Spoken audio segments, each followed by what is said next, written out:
નાવ chapter 2 આનો weightage જોઈએ તો બેઝિક મેથ્સમાં 1 માર્કના 2 ક્વેશ્ચન એટલે 2 ઓબ્જેક્ટિવ પૂછાશે અને 2 માર્ક્સના 2 ક્વેશ્ચન. ટોટલ વેઇટેજ 6 માર્ક્સ છે.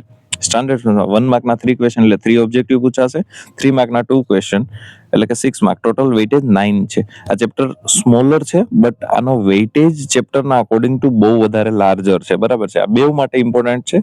બેઝિક માટે સેક્શન બી અને સ્ટાન્ડર્ડ માટે સેક્શન સી.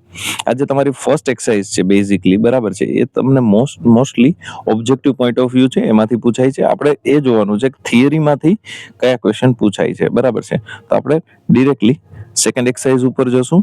બરાબર છે. તમે અહીંયા ફર્સ્ટ આપણે સ્ટાર્ટ કરીએ કે ભાઈ એક્ઝામ્પલ 2 એક ટીક કરજો. એક્ઝામ્પલ 2 મોસ્ટ ઇમ્પોર્ટન્ટ ક્વેશ્ચન છે.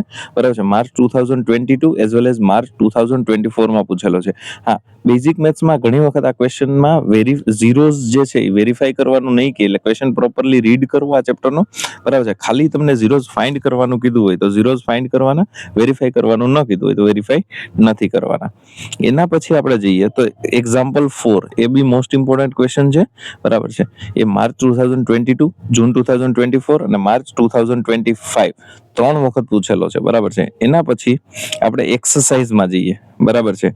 તો એક્સરસાઇઝમાં અહીંયા એક બ્લેન્ક મિસિંગ પેજ આવી ગયું છે, તમે ઇગ્નોર કરજો. બરાબર છે. એક્સરસાઇઝ આખી 2.2 ઇમ્પોર્ટન્ટ છે. તમે એકચ્યુઅલી જોવો તો 2.2 માં તમે કાંઈ ઇગ્નોર ન કરી શકો. જો 2.2 નો ફર્સ્ટ ક્વેશ્ચન છે, એમાં 6 સબ ક્વેશ્ચન છે. ફર્સ્ટ ક્વેશ્ચન માર્ચ 2023, જૂન 2025 માં પૂછ્યો છે. થર્ડ ક્વેશ્ચન આ વધારે ઇમ્પોર્ટન્ટ છે બધામાંથી. જૂન 2021 અને જૂન 2023 માં પૂછેલો છે. એકચ્યુઅલી આ ઇમ્પોર્ટન્ટ એટલે છે કે ભાઈ આના ટર્મ છે એ રીઅરેન્જ કરવા પડે છે.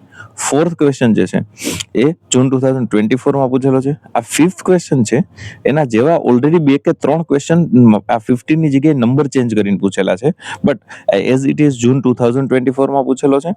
સેકન્ડ ક્વેશ્ચનમાં જુઓ તો કે ઝીરોઝ સમ ઓફ ઝીરોઝ અને પ્રોડક્ટ ઓફ ઝીરોઝ ગિવન હોય એના અકોર્ડિંગ ટુ તમારે ક્વોડ્રેટિક પોલિનોમિયલ ફોર્મ કરવાનું છે.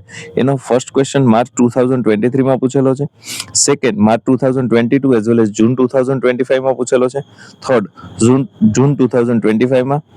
Fifth March 2022 as well as June 2024 અને સિક્સ્થ જૂન 2023. એટલે આ જે ચેપ્ટર છે આમાં કાંઈ આ એક્સરસાઇઝમાંથી કાંઈ પણ સ્કીપ કરવાનું નથી. ભલે એકાદો ક્વેશ્ચન નથી પૂછેલો, બરાબર છે, બેવમાં એક બે નથી પૂછેલા, બટ સ્ટીલ બોર્ડ ચેન્જ કરી શકે. બરાબર છે. એટલે આ ચેપ્ટરમાંથી કાંઈ આ એક્સરસાઇઝમાંથી સ્કીપ કરવાનું નથી.